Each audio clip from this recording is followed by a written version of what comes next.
지금 전 세계가 발칵 뒤집혔습니다. 역사상 가장 빠른 추월이 완성됐습니다. 일본 6위, 한국 4위.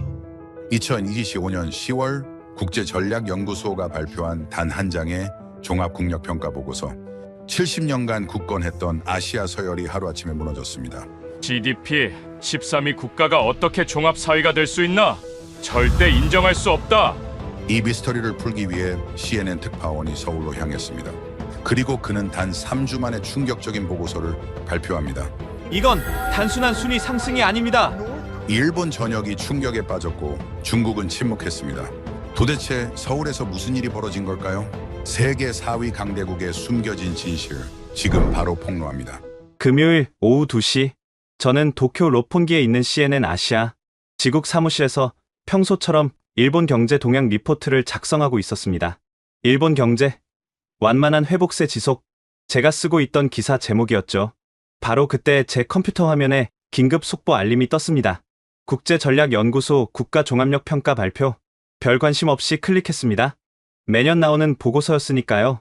일본은 항상 아시아 1위, 세계 3위에서 4위를 유지했고 한국은 10위권 밖이었습니다. 그런데 순위를 보는 순간 저는 얼어붙었습니다. 1위 미국, 2위 중국, 3위 독일, 4위 한국, 5위 영국, 6위 일본. 저는 모니터를 다시 봤습니다. 오타인가 싶어서요. 한국이 4위, 일본이 6위. 이게 무슨... 저는 즉시 국제전략연구소 홈페이지에 접속했습니다. 상세 보고서를 다운받아 읽기 시작했죠. 경제력 한국 1인당 GDP 48,000달러, 일본 42,000달러, 기술력 메모리 반도체 점유율, 한국 70%, 일본 8% 군사력 방산 수출액 한국 200억 달러, 일본 1억 달러, 문화력 콘텐츠 수출액 한국 150억 달러, 일본 45억 달러. 숫자들이 믿기지 않았습니다. 제가 알던 상식과 완전히 달랐으니까요. 제 휴대폰이 울렸습니다.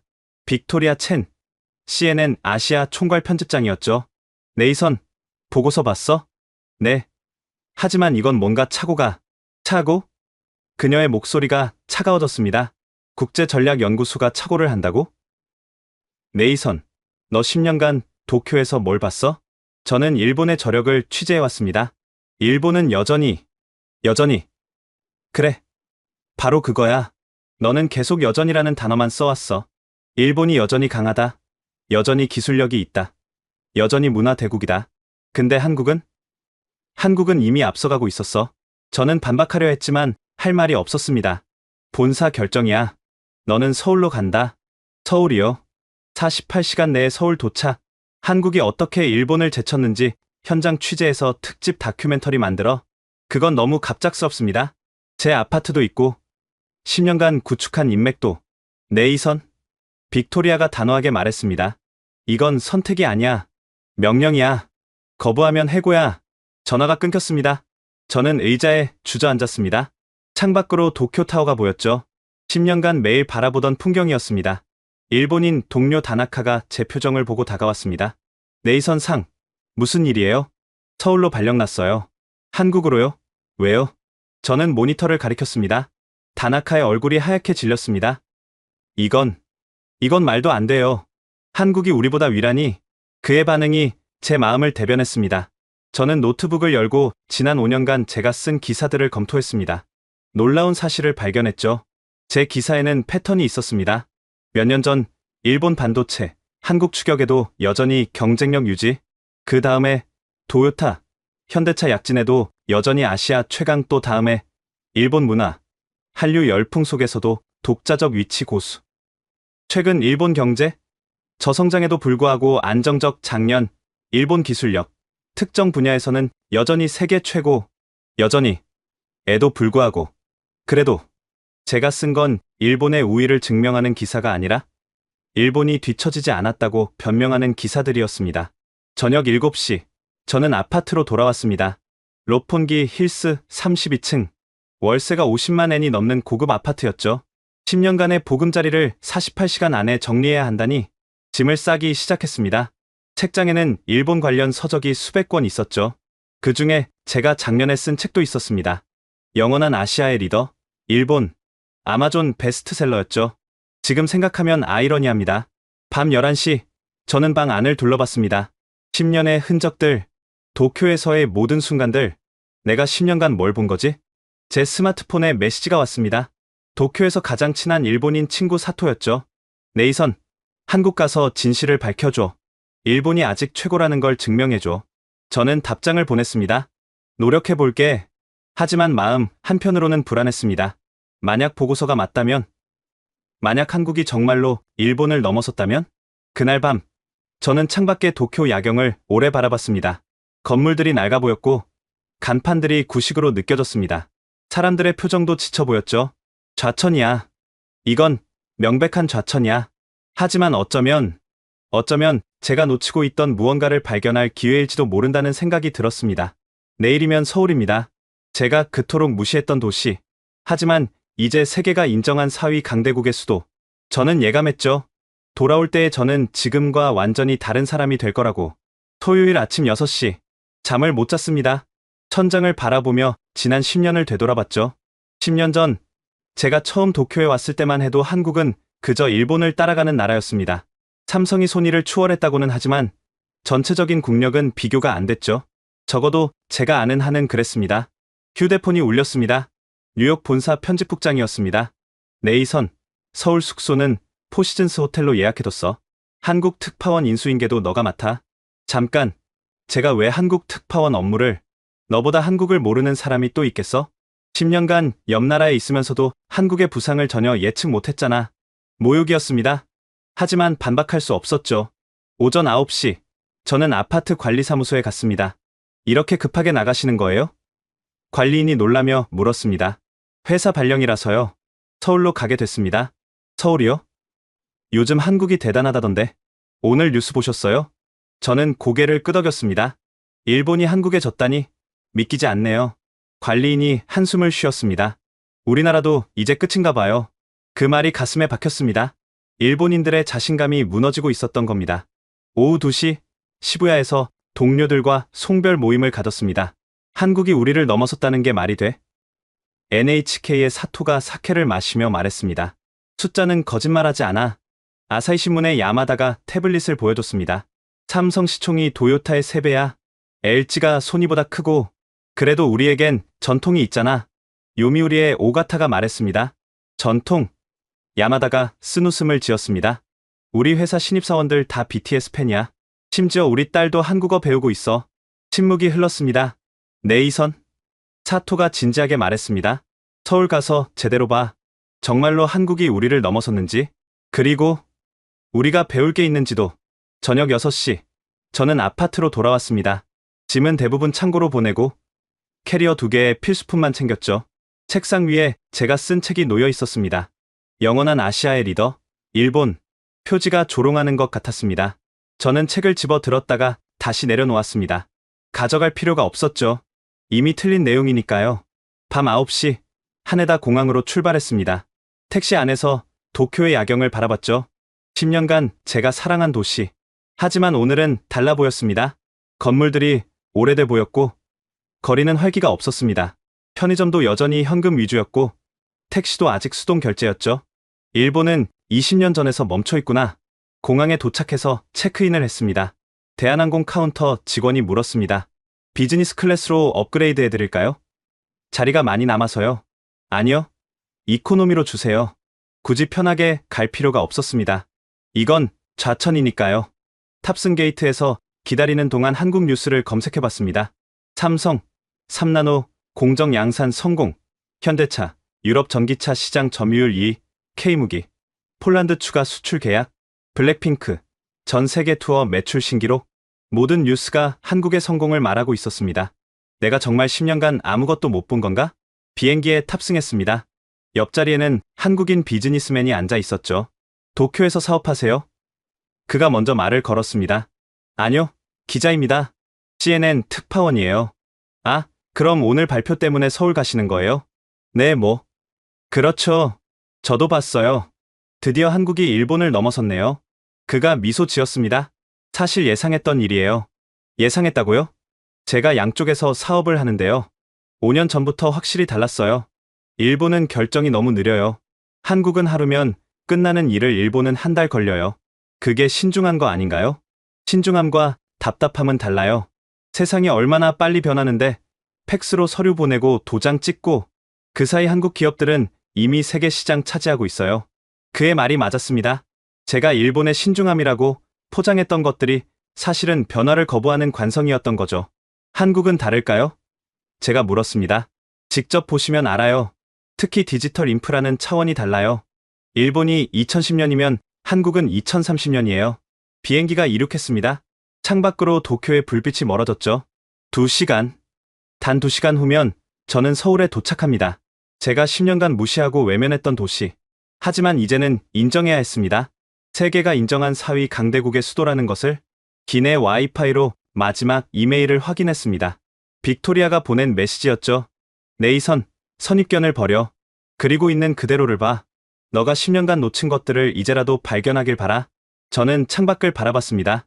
구름 아래로 불빛이 보이기 시작했죠. 서울이었습니다. 밤 11시 15분. 인천공항에 착륙했습니다. 비행기에서 내리자마자 첫 번째 충격을 받았습니다. 게이트에서 입국장까지 가는 통로가 예술 작품 같았던 겁니다. 천장에는 미디어 아트가 흐르고 있었고 통로 양옆에는 한국 전통 문양이 현대적으로 재해석되어 있었죠. 공항 통로가 이렇게 아름다울 필요가 있나? 하지만 이건 시작에 불과했습니다. 입국 심사장에 도착했을 때 두 번째 충격이 왔습니다. 외국인 줄이 거의 없었던 겁니다. 앞에 서 있던 프랑스 관광객에게 물었습니다. 왜 이렇게 한산하죠?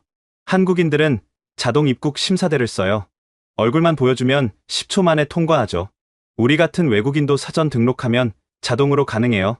일본은 아직도 입국 심사에 30분씩 걸리는데 제 차례가 왔습니다. 심사관이 여권을 스캔하자 제 정보가 화면에 즉시 떴습니다. CNN 기자님이시군요. 한국 취재 오신 건가요? 네. 특별 프로젝트 때문에 왔습니다. 국제전략연구소 발표 관련인가요? 심사관이 미소 지었습니다. 오늘도 외국 기자분들 많이 오셨어요. 도장 쾅. 20초 만에 끝났습니다. 수화물 찾는 곳으로 가는 길. 또 놀랐습니다. 실시간으로 가방이 어디쯤 오고 있는지 화면에 표시되고 있었던 겁니다. 5번 컨베이어 벨트. 2분 후 도착 예정. 정확히 2분 후 제 캐리어가 나왔습니다. 총 8분. 도쿄에서는 최소 30분이었는데 세관을 통과하고 도착 로비로 나왔습니다. 밤 11시 40분인데도 환하고 활기찼죠. 환전소를 찾았지만 직원이 고개를 저었습니다. 현금은 거의 필요 없으실 거예요. 한국은 99% 카드나 모바일 결제예요. 길거리 포장마차도 카드 받아요. 그래도 혹시 모르니까 10만 원만 바꿔주세요. 공항철도 타는 곳으로 향했습니다. 표를 사려고 매표소를 찾았지만 없었습니다. 대신 곳곳에 있는 기계에서 교통카드를 샀죠. 외국인이시면 이 카드가 편해요. 안내 직원이 설명했습니다. 지하철, 버스, 택시, 편의점 다 됩니다. 하나로 다 된다고요? 네. 심지어 자판기도 되고 공공 화장실 휴지도 이걸로 살 수 있어요. 일본은 아직도 스이카, 파스모, 이코카 지역마다 카드가 달랐는데 플랫폼에서 기차를 기다리며 주변을 둘러봤습니다. 새벽인데도 사람들이 제법 있었죠. 그런데 모두가 스마트폰을 보고 있었습니다. 일본과 비슷하네. 그런데 자세히 보니 달랐습니다. 일본 사람들은 게임을 하거나 만화를 보는 경우가 많은데 여기 사람들은 뉴스를 보거나 업무를 처리하고 있었습니다. 직통열차가 도착했습니다. 문이 열리자 내부가 보였는데 비행기 내부 같았습니다. 좌석마다 개인 테이블이 있고 USB 포트는 기본이고 심지어 노트북 전원 콘센트까지 있었죠. 자리에 앉자 와이파이가 자동으로 연결됐습니다. 속도를 테스트해보니 300mbps. 일본 신칸센보다 빨랐습니다. 창밖 풍경을 보며 놀랐습니다. 새벽인데도 곳곳에 불빛이 켜져 있었고 높은 아파트들이 끝없이 이어졌습니다. 이게 진짜 한국이야? 10년 전엔 이렇지 않았는데 옆자리에 앉은 한국인 청년이 노트북으로 뭔가 작업을 하고 있었습니다. 화면을 흘깃 보니 코딩을 하고 있었죠. 개발자세요? 제가 영어로 물었습니다. 네. 스타트업에서 일해요. 그가 유창한 영어로 답했습니다. 미국 회사와 협업 중이라 시차 때문에 이 시간에 일하고 있어요. 새벽에도 일하시네요. 한국 스타트업은 24시간 돌아가요. 경쟁이 워낙 치열해서요. 근데 그만큼 성장도 빠르고요. 일본 스타트업은 어떻게 생각하세요? 그가 잠시 망설이다 말했습니다. 솔직히 말씀드려도 될까요? 물론이죠. 너무 느려요. 결정도 느리고 실행도 느리고 우리가 제품 3개 출시할 동안 일본은 회의만 하고 있어요. 뼈아픈 지적이었습니다. 서울역이 가까워지자 도시의 스카이라인이 보였습니다. 롯데타워, 남산타워, 그리고 수많은 고층 빌딩들. 도쿄 못지않은, 아니, 어떤 면에서는 더 현대적인 모습이었죠. 와, 저도 모르게 감탄이 나왔습니다. 청년이 웃었습니다. 처음 오셨나봐요. 10년 만에 왔습니다. 그럼 완전 다른 도시일 거예요. 한국은 10년이면 2번 바뀌거든요. 서울역에 도착했습니다. 새벽 12시 30분. 역사를 나오니 택시들이 줄지어 있었습니다. 그런데 모두 전기차였습니다. 포시즌스 호텔까지 가주세요. 네? 알겠습니다. 기사님이 내비게이션도 켜지 않고 출발했습니다. 다 자동으로 최적 경로 안내되어 차 안에는 태블릿이 있었고 실시간으로 경로와 예상 시간, 요금이 표시되고 있었습니다. 서울은 밤에도 이렇게 밝나요? 제가 물었습니다. 잠들지 않는 도시죠. 특히 강남은 새벽 3시까지 불야성이에요. 일본은 어떤가요? 도쿄도 밤 문화가 있긴 한데 이 정도는 아니에요. 한국 사람들은 일도 열심히 하고 놀기도 열심히 해요. 그래서 발전하는 거고요. 호텔에 도착했습니다. 결제하려고 카드를 꺼내자 기사님이 웃었습니다. QR코드 찍으시면 돼요. 팁도 앱으로 주실 수 있어요. 체크인 카운터에서도 놀랐습니다. 직원이 태블릿 하나로 모든 절차를 처리했고 1분 만에 끝났죠. 특별히 필요한 것 있으시면 룸 태블릿으로 주문하세요. 로봇이 가져다 드립니다. 로봇이요? 네. 24시간 운영됩니다. 엘리베이터를 타고 올라가며 생각했습니다. 이게 정말 내가 알던 한국인가? 방에 들어가니 더 놀랐습니다. 음성으로 조명, 온도, TV를 제어할 수 있었고 창문도 자동으로 불투명도를 조절할 수 있었죠. 침대에 누워 천장을 바라봤습니다. 첫날부터 이렇게 충격적인데 앞으로 2주 동안 뭘 더 보게 될까? 한 가지는 확실했습니다. 제가 10년간 믿어온 모든 것들이 무너지기 시작했다는 것. 주말 동안 서울 곳곳을 둘러본 후 월요일 아침 7시 호텔 창문으로 서울이 한눈에 들어왔습니다. 출근 시간인데도 도로가 막히지 않았죠. 러시아어가 없나? 궁금해서 프런트에 전화했습니다. 서울은 출근 시간에 안 막히나요? 예전엔 심했는데 지금은 많이 나아졌어요. 재택근무가 보편화됐고 출퇴근 시간도 자율적이거든요. 그리고 대중교통이 워낙 좋아서 차를 안 가져오는 사람이 많아요. 일본은 아직도 만원 전철에 직원들을 밀어 넣는데 아침 식사를 하러 호텔 레스토랑에 내려갔습니다. 뷔페였는데 한식, 양식, 일식이 모두 있었죠. 그런데 특이한 게 있었습니다. 각 음식마다 QR코드가 있었고 스캔하면 칼로리, 영양 성분, 알레르기 정보가 다 나왔습니다. 심지어 당뇨병 환자 주의, 고혈압 환자 추천 같은 맞춤 정보까지. 이런 세심함은 일본을 능가하네. 식사 후 강남으로 나갔습니다. 월요일 오전인데 거리가 활기찼죠. 그런데 뭔가 이상했습니다. 편의점이 보이는데 직원이 없었습니다. 무인 편의점이었던 겁니다. 호기심에 들어가 봤습니다. 입구에 안내문이 있었죠. 물건을 고르고 셀프 계산대에서 결제하세요. 현금 결제 시커스름돈은 직접 가져가세요. 현금을 그냥 둔다고? 계산대를 보니 정말 현금 박스가 열려 있었습니다. 10,000원짜리, 5,000원짜리가 수북이 쌓여 있었죠. 이걸 누가 가져가면 어떡하지? 바로 그때 한국인 아주머니가 들어왔습니다. 김밥과 커피를 고르더니 계산대에서 10,000원을 넣고 거스름돈 3,000원을 직접 꺼내갔습니다. 저는 충격을 받았습니다. 저기, 죄송한데요. 제가 영어로 물었습니다. 도둑이 없나요? 아주머니가 어리둥절한 표정으로 저를 봤습니다. 도둑이요? 왜 남의 돈을 가져가요? 하지만 감시하는 사람도 없고, 에이, 다 CCTV 있잖아요. 그리고 남의 돈 훔치면 안 되죠. 그게 상식이잖아요. 그녀는 당연하다는 듯이 나갔습니다. 저는 시험 삼아 커피 하나를 골랐습니다. 2,000원, 10,000원을 넣고 거스름돈 8,000원을 꺼냈죠. 아무 일도 일어나지 않았습니다. 밖으로 나와 걷다가 또 충격적인 장면을 목격했습니다. 카페 앞에 노트북과 가방을 두고 자리를 비운 사람들이 여럿 있었던 겁니다. 저걸 그냥 두고 가? 10분쯤 지켜봤는데 아무도 건드리지 않았습니다. 주인들이 돌아와 다시 자리에 앉았죠. 바로 옆 무인 카페로 들어가 봤습니다. 여기도 마찬가지였습니다. 커피 머신과 계산대만 있고 현금통은 열려 있었죠.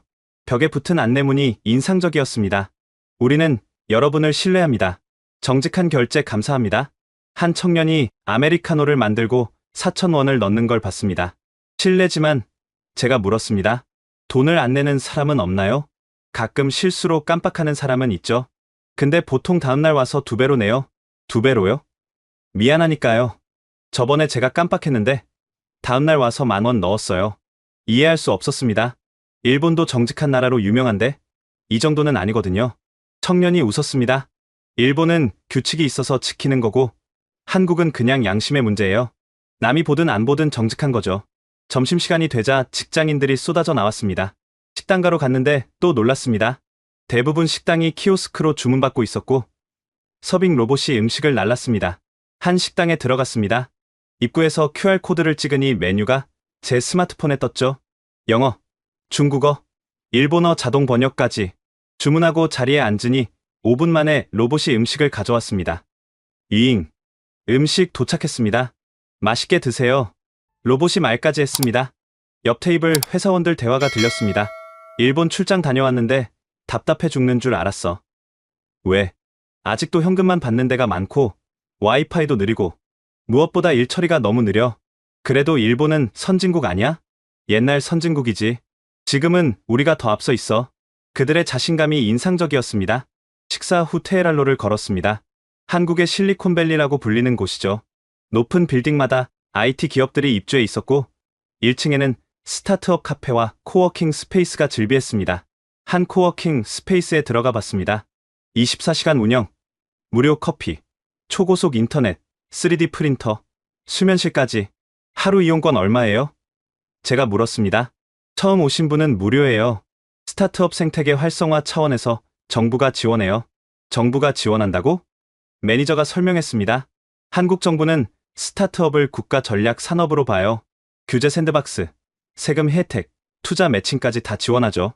일본은 규제가 너무 많아서 저희도 예전엔 그랬어요. 근데 10년 전부터 완전히 바뀌었죠. 이제는 일단 해보고 문제 생기면 규제하자는 주의예요. 저녁이 되자 강남역 근처는 더 활기찼습니다. 거리 공연, 팝업 스토어, 푸드 트럭, 모든 게 역동적이었죠.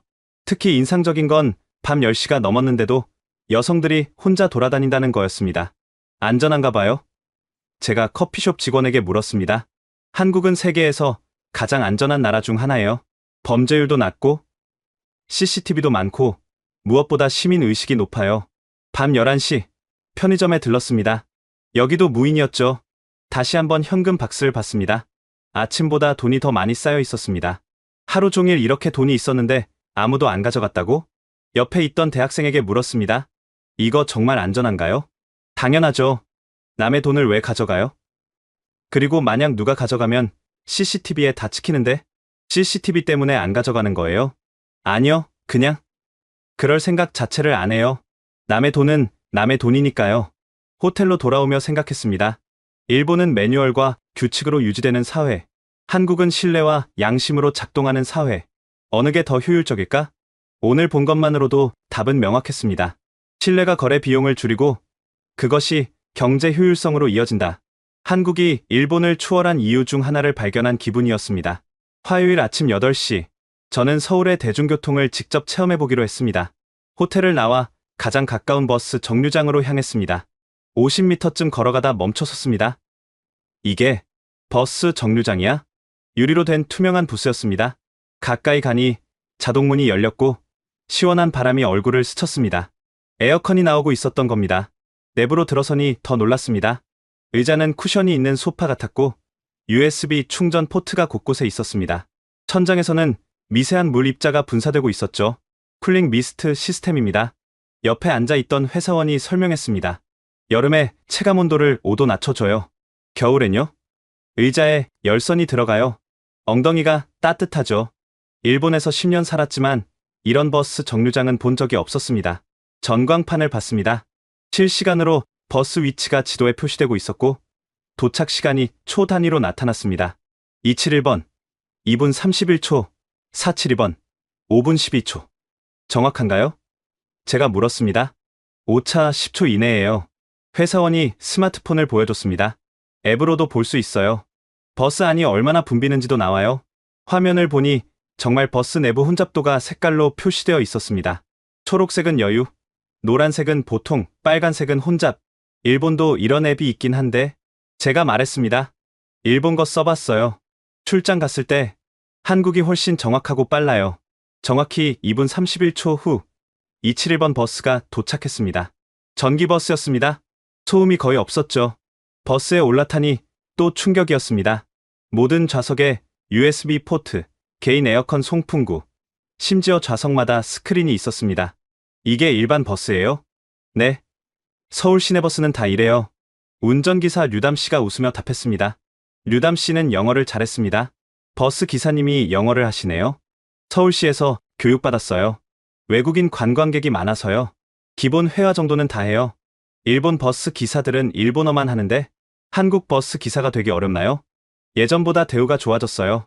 월급도 괜찮고 복지도 좋고 무엇보다 시민들이 존중해줘요. 버스가 출발하자 스크린에 노선도가 떴습니다. 현재 위치, 다음 정류장, 예상 도착 시간이 실시간으로 업데이트됐죠. 음성 안내도 인상적이었습니다.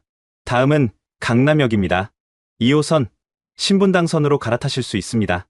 내리실 문은 오른쪽입니다. 한국어, 영어, 중국어, 일본어 순서로 안내가 나왔습니다. 일본 관광객이 많나요? 제가 물었습니다. 엄청 많아요. 특히 젊은 층이요. 류담 씨가 백미러로 저를 봤습니다. 일본 분이세요? 아니요.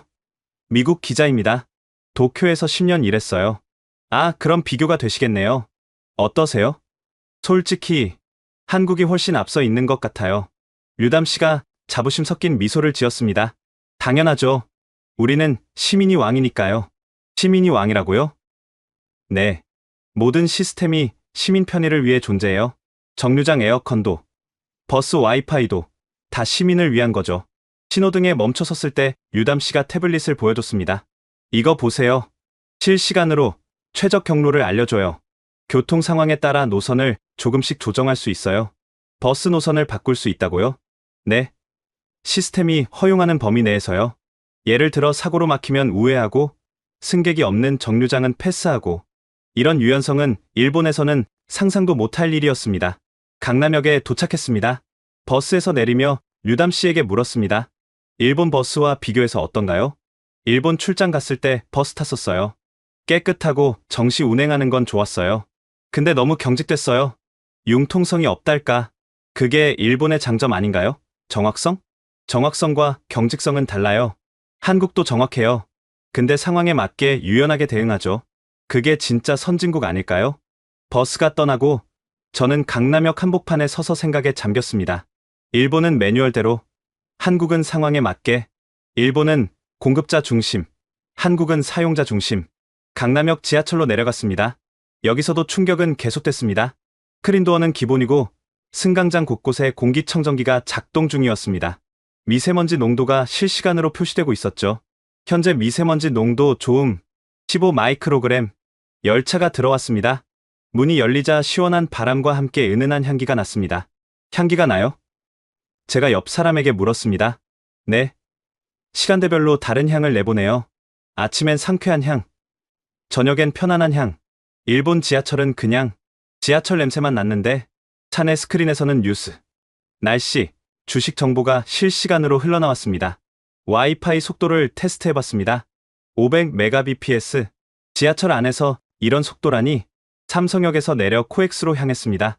지하 통로를 걷는데 천장에 디지털 스크린으로 하늘이 펼쳐져 있었습니다. 마치 지상을 걷는 느낌이었죠. 지하 통로까지 이렇게 신경 쓰다니. 코엑스몰에 도착했을 때는 할 말을 잃었습니다. 거대한 디지털 수족관, 홀로그램 안내원, 자율주행 안내 로봇. 안녕하세요. 어디로 안내해드릴까요? 로봇이 제게 다가와 물었습니다. 푸드코트요. 따라오세요. 로봇이 앞장섰습니다. 외국인이신가요? 영어로 설명해드릴까요? 로봇이 상황을 파악하고 언어를 전환했습니다. 푸드코트에 도착했을 때 또 놀랐습니다. 주문은 모두 태블릿으로, 결제는 얼굴 인식으로도 가능했습니다. 얼굴 인식 결제요? 네. 사전에 등록하면 돼요. 마스크 써도 인식해요. 점심을 먹으며 주변을 둘러봤습니다. 가족, 연인, 친구들 모두가 행복해 보였습니다. 이게 선진국 시민의 일상이구나. 갑자기 일본에서의 10년이 떠올랐습니다. 만원 전철, 불편한 시스템, 느린 변화. 일본인들은 그걸 질서라고 불렀지만 사실은 정체였던 게 아닐까? 한국은 달랐습니다. 빠르게 변하면서도 질서가 있었고 편리하면서도 안전했습니다. 무엇보다 모든 게 사람을 위해 설계되어 있었습니다. 저는 노트북을 꺼내 메모했습니다. 한국은 미래에 살고 있다. 그것도 사람 중심의 미래에. 수요일 오전 10시, 저는 서울의 무인 경제를 본격적으로 취재하기로 했습니다. 성수동의 한 무인 카페에서 시작했습니다. 트러스트 커피라는 이름이 인상적이었죠. 문을 열고 들어서니 향긋한 커피 향이 났습니다. 하지만 직원은 없었죠. 대신 벽에 이런 문구가 적혀 있었습니다. 당신을 믿습니다. 커피를 즐기고 양심껏 결제해주세요. 커피 머신 5대가 줄지어 있었고 각각 다른 원두를 사용한다고 적혀 있었습니다. 케냐, 콜롬비아, 브라질, 에티오피아, 자메이카 블루마운틴까지. 자메이카 블루마운틴을 무인 카페에서 가격표를 봤습니다. 블루마운틴 8,000원. 시중가의 절반이었습니다. 직원 인건비가 없으니 이런 가격이 가능한가? 커피를 내리는 동안 카페를 둘러봤습니다. 한쪽 벽면에는 대형 스크린이 있었고 실시간으로 결제 현황이 표시되고 있었습니다. 오늘의 정직 지수 102%. 102%라고? 옆에 있던 대학생에게 물었습니다. 102%가 무슨 뜻이에요? 어제 깜빡하고 안 낸 사람들이 오늘 와서 더 내고 간 거예요. 보통 98에서 102 사이예요. 그럼 거의 다 정직하게 낸다는 거네요. 당연하죠. 안 내면 도둑이잖아요. 커피를 다 내리고 계산대로 갔습니다. 현금통이 열려 있었고 10,000원짜리와 5,000원짜리가 가득했습니다. 대충 세어보니 200만 원은 넘어 보였죠. 이 돈을 그냥 둔다고? 바로 그때 한 중년 남성이 들어왔습니다. 아메리카노를 내리고 4,000원을 넣었죠. 안녕하세요. 제가 인사했습니다. 외국 기자인데 인터뷰 좀 해도 될까요? 네, 그러세요. 이런 무인 카페 불안하지 않으세요? 남성이 웃었습니다. 왜 불안해요? 돈 안 내는 사람이 있을까 봐요. 네, 가끔 있죠. 근데 대부분 실수예요. 그리고 보통 다음에 와서 2배로 내요. 왜 2배로 내죠? 미안하니까요. 저도 한번 바빠서 깜빡했는데 다음날 와서 10,000원 냈어요. 법적으로 문제 없나요? 돈을 안 내도? CCTV 있잖아요. 근데 경찰 부를 일은 거의 없어요. 대부분 양심적으로 해결되니까. 그가 커피를 들고 나갔습니다. 저는 8,000원짜리 블루마운틴을 마시며 생각했습니다. 신뢰가 거래 비용을 얼마나 줄이는지 한국이 증명하고 있구나. 카페를 나와 근처 무인 빨래방에 들렀습니다. 여기도 충격적이었습니다. 세탁기와 건조기가 20대 있었는데 모두 앱으로 제어할 수 있었습니다. 집에서 빨래 상태를 확인하고 끝나면 알림이 오는 시스템이었죠. 빨래를 두고 가도 안전한가요? 제가 이용객에게 물었습니다. 네. 다들 자기 빨래만 가져가요. 남의 빨래 가져가는 사람 본 적 없어요. 일본도 치안이 좋다고 하지만 이 정도 신뢰 수준은 아니었습니다. 점심시간, 저는 강남의 한 무인 편의점에서 식사를 해결했습니다. 입구에서 앱으로 QR코드를 찍고 들어갔습니다. 물건을 고르고 나올 때 자동으로 결제되는 시스템이었죠. 아마존 고와 비슷하지만 더 진화한 느낌이었습니다. 그런데 한 구석에 특이한 코너가 있었습니다. 정직 코너. 설명을 읽어보니 앱이 없는 사람도 이용할 수 있는 공간이었습니다. 여기서는 직접 계산하고 현금통에 돈을 넣는 방식이었죠. 한 할머니가 김밥을 고르고 계산하는 걸 봤습니다. 할머니, 어려우시지 않아요? 에이, 이게 뭐가 어려워? 물건 값 보고 돈 넣으면 되지. 돈 안 내는 사람은 없어요. 그런 나쁜 사람이 어딨어. 다들 먹고 살만한데. 그 말이 핵심이었습니다. 다들 먹고 살만하다. 오후에는 IT 기업이 밀집한 판교로 향했습니다. 여기서 만난 스타트업 CEO 박소리 씨의 이야기가 인상적이었습니다.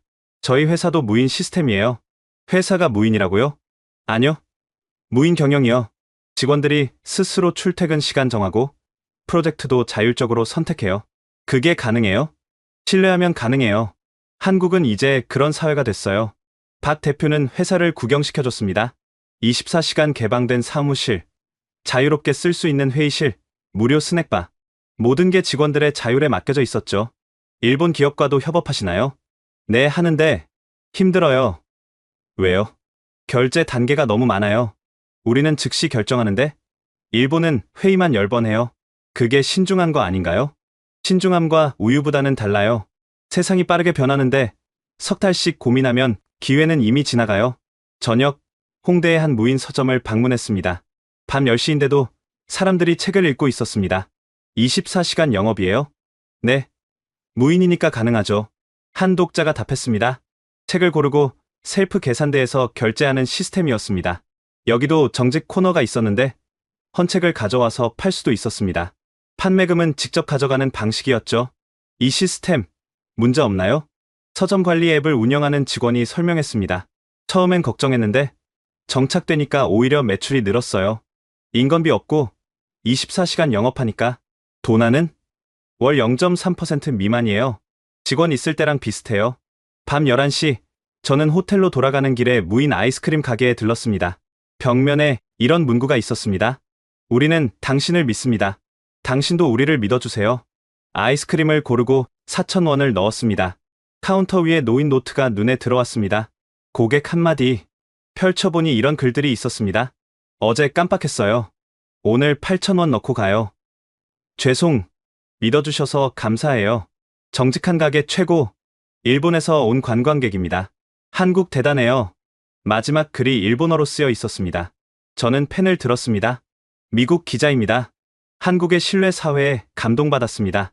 일본도 배워야 합니다. 호텔로 돌아오는 길 문득 깨달았습니다. 일본은 규칙과 감시로 질서를 유지합니다. 한국은 신뢰와 양심으로 사회를 운영합니다.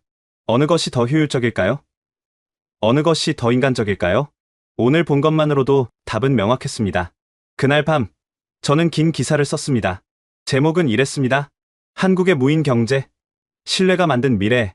기사는 이렇게 시작했습니다. 한국은 세계에서 가장 믿을 수 있는 사회를 만들었다. 그리고 그 신뢰는 경제적 효율성으로 직결되고 있다. 일본이 20세기 모델에 머물러 있는 동안 한국은 21세기형 신뢰 경제를 구축했다. 목요일 새벽 5시, 저는 수원으로 향했습니다. 삼성전자 반도체 공장 취재 허가를 받았던 것입니다. 기차에서 만난 엔지니어들이 인상적이었습니다. 새벽인데도 활기차게 대화를 나누고 있었죠. 오늘 3나노 수율 테스트 결과 나온대. 드디어 90% 넘을 것 같은데? TSMC도 아직 85%인데 우리가 먼저 넘으면. 그들의 대화에서 자부심이 묻어났습니다. 공장 정문에 도착했을 때 거대한 규모에 압도됐습니다. 여의도 면적의 4배입니다. 안내를 맡은 김 과장이 설명했습니다. 직원만 7만 명이 일하고 있죠. 보안 검색대를 통과하는데 15분이 걸렸습니다. 공항보다 더 엄격했죠. 산업 스파이 때문인가요? 반도체는 국가 안보 자산입니다. 이 공장이 멈추면 전 세계 IT 산업이 멈춰요. 클린룸에 들어가기 위해 방진복을 입었습니다. 우주복 같았죠. 먼지 한 톨도 용납 안 됩니다. 머리카락 10만 분의 1 크기 회로를 만드니까요. 클린룸 내부는 SF 영화 세트장 같았습니다. 노란빛 아래 거대한 장비들이 작동하고 있었고 엔지니어들이 모니터를 주시하고 있었죠. 저기 보이는 게 EUV 장비입니다. 김 과장이 가리켰습니다. 한 대에 2천억 원. 전 세계에 100대밖에 없는데 우리가 20대 보유하고 있죠. 일본은 몇 대나 있나요? 3대요. 그것도 구형 모델이고 충격적인 격차였습니다. 어떻게 일본을 이렇게 앞서게 됐나요? 일본이 90년대에 안주하는 동안 우리는 미친 듯이 투자했어요. 매년 40조 원씩. 일본은 투자를 주저했고요. 생산 라인을 둘러보는데 완전 자동화에 놀랐습니다. 사람이 거의 없네요. AI가 대부분 제어해요. 사람은 AI를 관리하는 역할이죠. 일본 반도체 공장은 어떤가요? 김 과장이 쓴웃음을 지었습니다. 10년 전 기술이죠. 수동 공정이 아직도 많고 회의실로 이동해 브리핑을 받았습니다. 삼성은 전 세계 메모리 반도체의 40%를 생산합니다. 애플, 구글, 아마존, 테슬라 다 우리 고객이죠. 일본 기업은요? 소니 정도? 근데 그들도 최신 칩은 우리한테 삽니다. 충격적인 역전이었습니다. 90년대엔 일본이 반도체 1위 아니었나요? 맞아요. 근데 그들은 변화를 거부했어요. 디램에서 낸드 플래시로 전환할 때 주저했고 투자도 보수적이었죠. 점심은 직원 식당에서 먹었습니다. 뷔페 수준이었는데 가격은 5,000원이었습니다. 회사가 지원하나요? 네. 직원 복지 차원에서요. 그리고 어린이집, 병원, 헬스장도 다 무료예요. 일본 기업도 이런가요? 일본 출장 가면 그들이 우리 복지 보고 놀라요. 오후에는 연구소를 방문했습니다. 박사급 연구원이 2만 명이라는 설명에 또 놀랐습니다. 일본보다 많나요? 일본 반도체 기업 전체 연구원 수보다 많아요. 한 연구원과 대화를 나눴습니다. 왜 한국이 반도체 강국이 됐다고 생각하세요? 스피드요. 우리는 결정하면 바로 실행해요. 일본은 회의만 반년해요. 그래도 일본이 더 신중하지 않나요? 반도체는 6개월이 1년이에요. 신중하다가 시장 놓치면 끝이에요. 저녁 무렵 삼성 디지털 시티로 이동했습니다. 여기서는 스마트폰과 가전제품을 개발하고 있었죠. 갤럭시 점유율이 애플을 넘어섰다고요? 글로벌 시장에서는 이미 1위예요. 일본에서만 애플이 앞서죠. 왜 일본에서는 안 팔리나요? 일본 사람들은 자국 제품 아니면 미국 제품만 사요. 한국 제품에 대한 편견이 있죠. 품질이 떨어져서가 아니고 개발자가 웃었습니다. 저희가 애플에 디스플레이 공급해요. 아이폰 화면이 삼성 제품이에요. 아이러니였습니다. 전시관에서 미래 기술을 봤습니다. 투명 OLED, 접히는 화면, 홀로그램 디스플레이. 이건 언제 상용화되나요? 2, 3년 내요. 일본은 아직 개발도 못하고 있죠. 밤 9시 공장을 나오며 뒤돌아봤습니다. 24시간 불이 꺼지지 않는 공장. 세계 경제의 심장이었죠. 일본이 이걸 보면 뭐라고 할까요? 제가 물었습니다. 김 과장이 답했습니다. 작년에 일본 경제산업성 관료들이 견학 왔어요.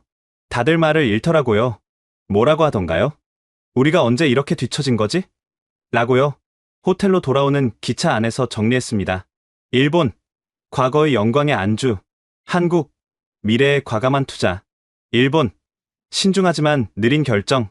한국, 빠르고 과감한 실행. 일본, 폐쇄적 기업 문화.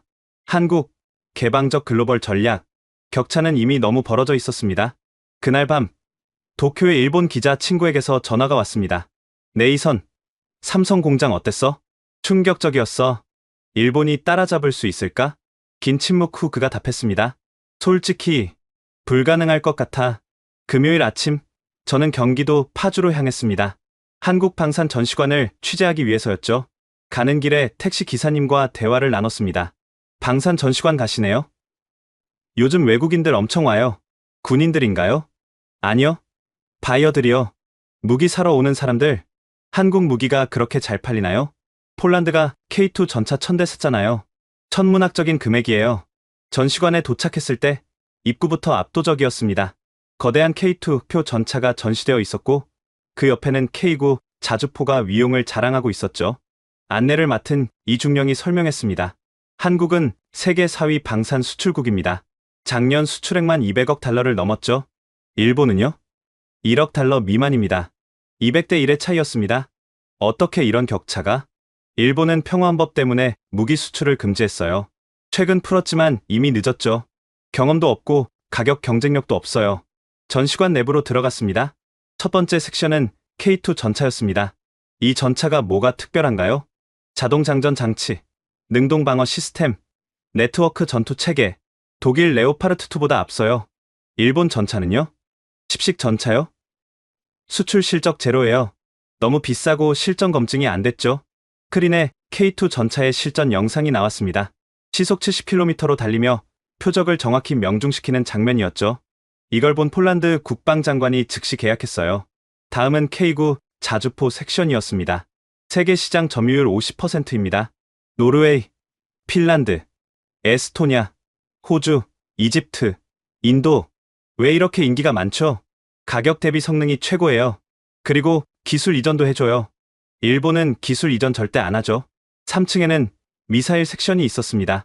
천공방공 미사일이 전시되어 있었는데 패트리어트보다 성능이 좋다는 설명이었습니다. UAE가 이걸 도입하기로 했어요. 미국제 대신 한국제를 선택한 거죠. 일본 미사일은 내수용으로만 소량 생산해요. 수출 경쟁력 없죠. 4층은 해군 무기였습니다. 이 잠수함이 인도네시아 수출 모델입니다. 독일 잠수함보다 조용하고 저렴해요. 일본 잠수함은 세계 최고 아닌가요? 이중령이 고개를 저었습니다. 기술은 좋지만 너무 비싸요. 그리고 수출 경험이 없어서 AS도 불안하고. 점심시간, 구내 식당에서 흥미로운 사람을 만났습니다. 멕시코 국방부에서 온 카를로스 멘도사 대령이었죠. 한국 무기를 보러 오셨나요? 네. K2 전차와 FA-50 전투기를 검토 중이에요. 일본 무기는 안 보셨어요? 그가 웃었습니다. 일본? 그들은 마케팅도 안 해요. 카탈로그조차 영어로 없더라고요. 품질은 어떤가요? 품질이 좋아도 팔 생각이 없으면 무슨 소용이에요? 한국은 우리 요구에 맞게 커스터마이징도 해주고 정비 교육도 해줘요. 오후에는 시뮬레이션 센터를 방문했습니다. 가상현실로 K2 전차를 조종해 볼 수 있었죠. 이 시뮬레이터도 수출하나요? 네. 훈련 패키지로 같이 팔아요. 일본은 이런 토털 솔루션이 없죠. 한 폴란드 군 관계자와 대화를 나눴습니다. 왜 한국 무기를 선택했나요? 첫째, 실전 검증. 한국은 70년간 실전 대비해왔잖아요. 둘째, 가격. 독일 전차의 70% 가격이에요. 셋째, 납기. 한국은 약속을 지켜요. 일본 무기는 검토 안 했나요? 했죠. 근데 일본은 수출 허가 받는 데만 2년 걸린대요. 우리는 내년에 필요한데. 전시관 마지막 섹션은 미래 무기였습니다. 드론, 무인 전투 차량, 레이저 무기, 이것도 개발 중인가요? 이미 시제품 단계예요. 2, 3년 내 실전 배치됩니다. 일본은? 아직 계획 단계죠. 저녁 무렵 야외 전시장을 둘러봤습니다. FA-50 경공격기가 전시되어 있었는데 말레이시아와 필리핀이 이미 도입했다는 설명이었습니다. 이 전투기의 장점이 뭐죠? 가격이 F-16의 절반이에요. 성능은 80% 수준이고요. 가성비 최고죠. 일본 전투기는? F2요? 자국용으로만 소량 생산했어요. 수출형이 없죠. 전시관을 나오며 이 중령에게 물었습니다. 한국이 어떻게 이렇게 빨리 방산 강국이 됐나요? 절박함이죠. 북한과 대치하고 있으니까. 그리고 제조업 강국이니까 가능했어요. 일본도 제조업 강국인데? 일본은 민수용만 잘해요. 군수는 경험이 없죠. 그리고 너무 완벽주의예요. 100% 만들려다 시기를 놓쳐요. 돌아오는 길, 한국군 퇴역 장군을 만났습니다. 일본 자위대와 비교하면 어떤가요? 장비는 우리가 앞서요. 훈련도 우리가 더 실전적이고, 일본이 전쟁 경험이 없어서 그것도 있고, 마인드가 달라요. 우리는 생존이 걸렸지만, 그들은 그저 직업이죠. 호텔로 돌아와 정리했습니다. 한국, 실전 경험 더하기 제조업 역량은 방산 강국. 일본, 평화헌법 더하기 수출 경험 부재는 방산 후진국. 그날 밤 놀라운 뉴스를 봤습니다. 루마니아, K9 자주포 300문 추가 구매 결정. 한국 방산 수출, 올해 250억 달러 돌파 전망. 반면 일본 뉴스는 일본 방위성, 무기 수출 규제 완화 검토. 여전히 진전 없어. 격차는 좁혀지기는커녕 더 벌어지고 있었습니다. 며칠간의 추가 취재를 마치고 월요일 오후 2시 서울대학교 국제대학원. 저는 200명의 학생들 앞에 서 있었습니다. 21세기 강대국의 조건이라는 주제로 특강을 요청받았던 것입니다. 강태원 교수가 저를 소개했습니다. 네이선 브룩스 기자는 10년간 도쿄에서 일본을 취재했고 지난 2주간 한국을 집중 취재했습니다. 오늘은 그 비교 관점을 들려주실 겁니다. 박수 소리가 울렸습니다. 하지만 학생들의 눈빛은 날카로웠죠. 저는 심호흡을 하고 말을 시작했습니다. 2주 전, 저는 한국이 일본을 넘어섰다는 보고서를 믿지 않았습니다. 10년간 도쿄에서 일본의 우수성을 취재해온 저에게 그건 불가능한 일이었죠. 학생들이 집중했습니다. 하지만 지난 2주간 제가 본 한국은 제 모든 선입견을 깨뜨렸습니다. PPT를 띄웠습니다. 제가 찍은 사진들이었죠. 이것은 서울의 무인 편의점입니다. 현금 박스가 열려있죠. 일본도 치안이 좋지만 이 정도 신뢰 사회는 아닙니다. 다음 슬라이드. 버스 정류장 에어컨. 일본은 아직도 그냥 벤치만 있습니다. 다음 슬라이드. 삼성 3나노 공정. 일본은 10나노도 힘듭니다. 다음 슬라이드. K2 전차 폴란드 수출. 일본 전차 수출 실적은 제로입니다. 학생들이 웅성거렸습니다.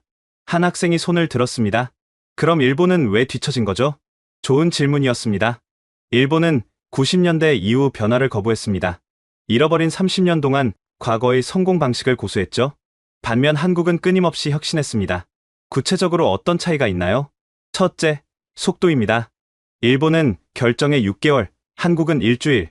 둘째, 개방성입니다. 일본은 갈라파고스, 한국은 글로벌. 셋째, 투자입니다.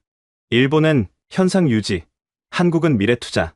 강태원 교수가 끼어들었습니다. 네이선, 그럼 당신은 10년간 뭘 본 겁니까? 날카로운 질문이었습니다. 저는 보고 싶은 것만 봤습니다. 일본의 전통, 질서, 안정성, 그것들을 우수성으로 포장했죠. 하지만 그건 정체였고 한국은 그 사이 폭풍 성장했습니다. 한 여학생이 물었습니다. 한국인들은 스스로를 어떻게 평가해야 할까요? 아직도 많은 한국인이 일본을 선진국으로 봅니다. 그게 가장 놀라운 점입니다. 한국은 이미 일본을 넘어섰는데 한국인들은 모르는 것 같아요. 왜 그럴까요? 겸손함? 아니면 과거의 기억? 모르겠어요. 하지만 확실한 건 객관적 지표로 한국이 앞섭니다. 토론이 뜨거워졌습니다. 일본에도 장점이 있지 않나요? 한 남학생이 물었습니다. 물론입니다. 장인 정신, 디테일, 서비스 정신. 하지만 그것만으로는 21세기를 이끌 수 없습니다. 왜요? 21세기는 연결의 시대입니다. 일본은 섬나라 근성을 못 벗어났어요. 한국은 반도 국가답게 대륙과 해양을 연결하고 있죠. 강태원 교수가 또 물었습니다. 그럼 한국이 진짜 사위 강대국이라고 인정하시는 겁니까? 저는 잠시 침묵했습니다. 그리고 말했습니다. 네, 인정합니다. 아니, 어떤 면에서는 사위보다 높을 수도 있습니다. 강의실이 조용해졌습니다. 한국은 경제력으로는 세계 13위지만 기술력은 3위, 문화력은 2위, 군사력은 5위입니다. 종합하면 4위가 맞습니다.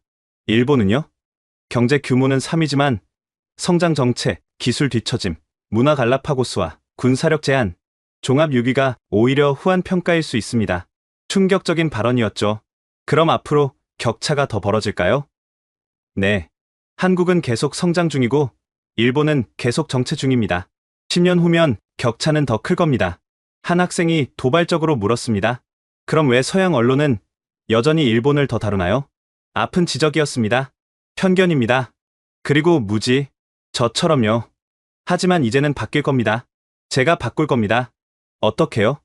CNN의 특집 다큐멘터리를 제안했습니다. 한국, 조용한 초강대국이라는 제목으로 박수가 터졌습니다. 질의응답이 끝나고 강태원 교수가 저를 따로 불렀습니다. 솔직한 고백 감사합니다. 쉽지 않았을 텐데. 교수님, 한 가지 묻고 싶습니다. 한국은 왜 이렇게 겸손한가요? 역사 때문이죠. 오랜 세월 강대국 사이에서 살아남으려면 겸손해야 했어요. 이제는 달라도 되지 않나요? 맞아요. 이제 한국인들도 당당해져야 합니다. 캠퍼스를 나오며 학생들과 대화를 더 나눴습니다. 일본 대학과 비교하면 어떤가요? 한 학생이 물었습니다. 서울대가 더 역동적이에요. 도쿄대는 너무 전통에 갇혀 있어요. 구체적으로요? 도쿄대생들은 대기업 취직만 꿈꿔요.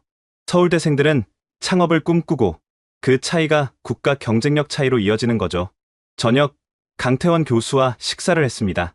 일본이 다시 일어설 수 있을까요? 어렵죠. 시스템 전체를 바꿔야 하는데 일본은 변화를 싫어하잖아요.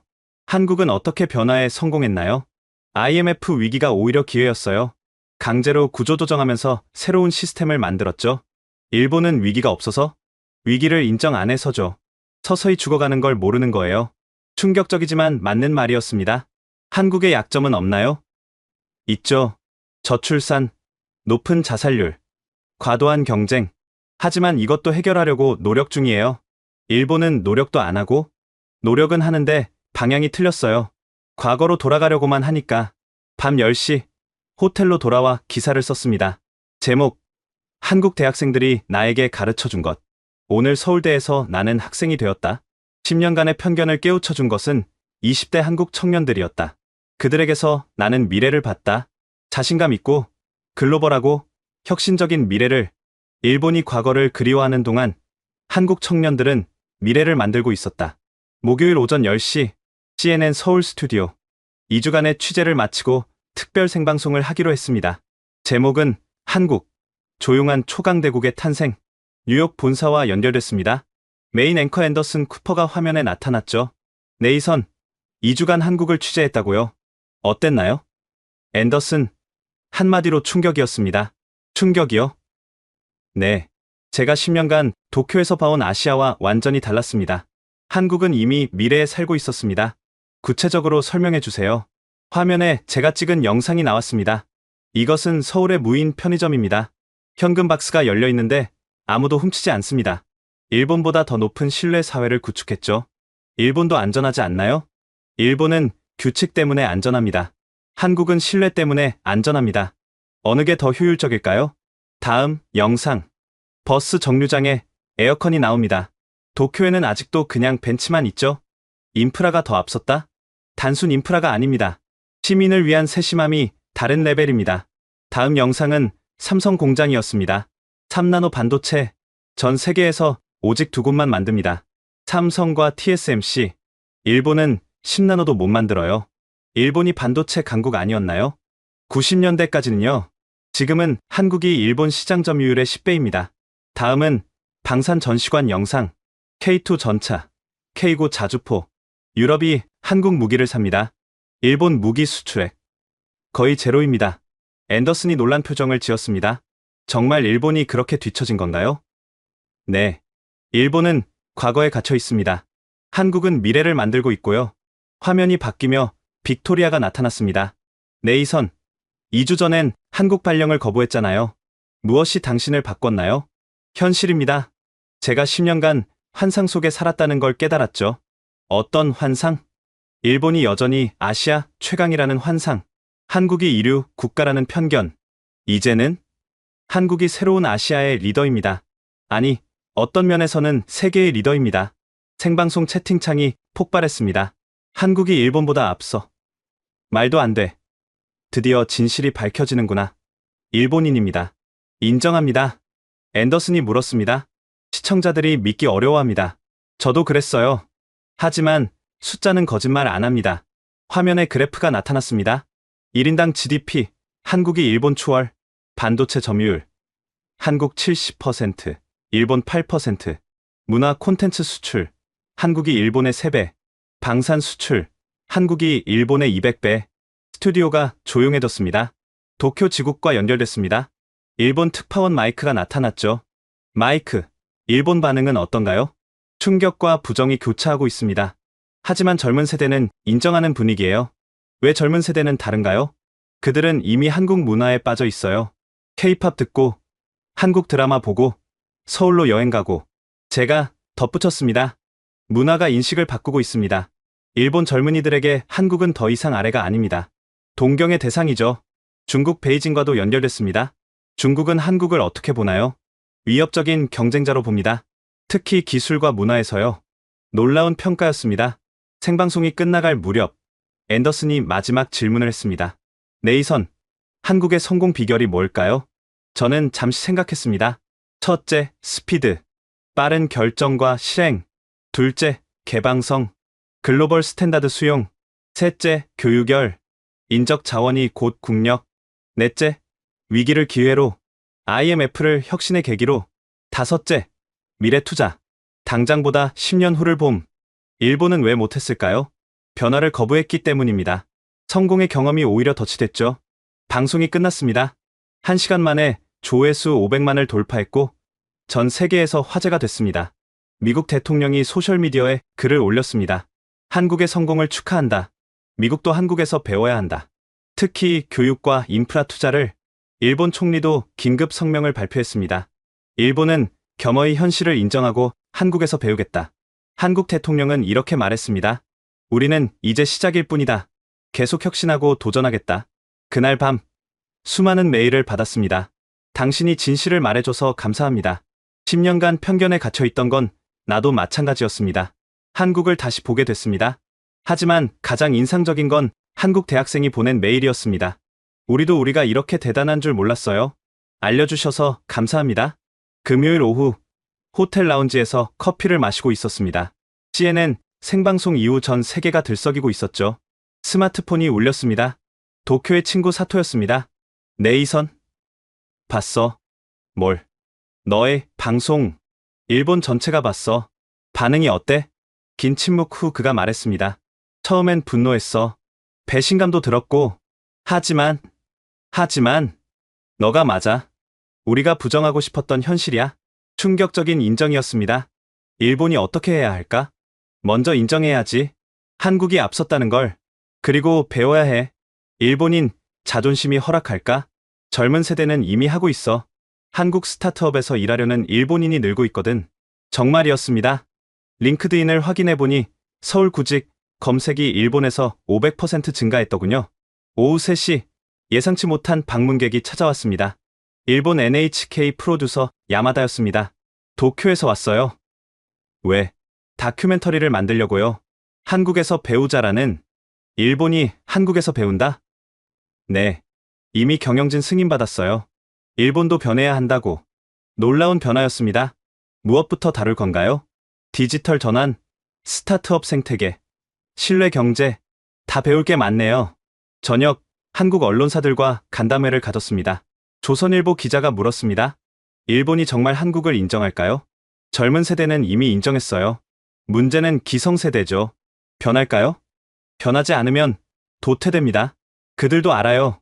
중앙일보 기자가 물었습니다. 한국이 계속 앞서갈까요? 계속 혁신한다면요. 단, 자만하면 일본처럼 됩니다. 좋은 지적이었습니다. 밤 9시, 도쿄대 교수인 다나카에게서 이메일이 왔습니다. 네이선, 당신 방송을 교재로 쓰려고 합니다. 학생들에게 현실을 보여주고 싶어요. 반발 없을까요? 있겠죠. 하지만 진실은 진실이니까. 다음날 아침, 일본 주요 신문을 확인했습니다. 요미우리, 한국에서 배울 때, 아사히, 일본의 잃어버린 30년, 한국의 도약 30년, 니혼게이자이, 한국 모델 연구 시급, 패러다임이 바뀌고 있었습니다. 오전 11시, 삼성전자 임원을 만났습니다. 일본 기업들이 협력 제안을 쏟아내고 있어요. 어떤? 기술 이전, 합작 투자, 인재 교류, 30년 만에 입장이 바뀌었죠. 받아들일 건가요? 선별적으로요. 일본에도 배울 게 있으니까. 성숙한 태도였습니다. 오후, 서울대 강태원 교수를 다시 만났습니다. 일본 대학들이 한국 대학과 교류를 원한대요. 좋은 일이죠. 근데 조심해야 해요. 일본의 실수를 반복하지 말아야죠. 어떤 실수? 오만함. 성공에 취해 혁신을 멈추는 것.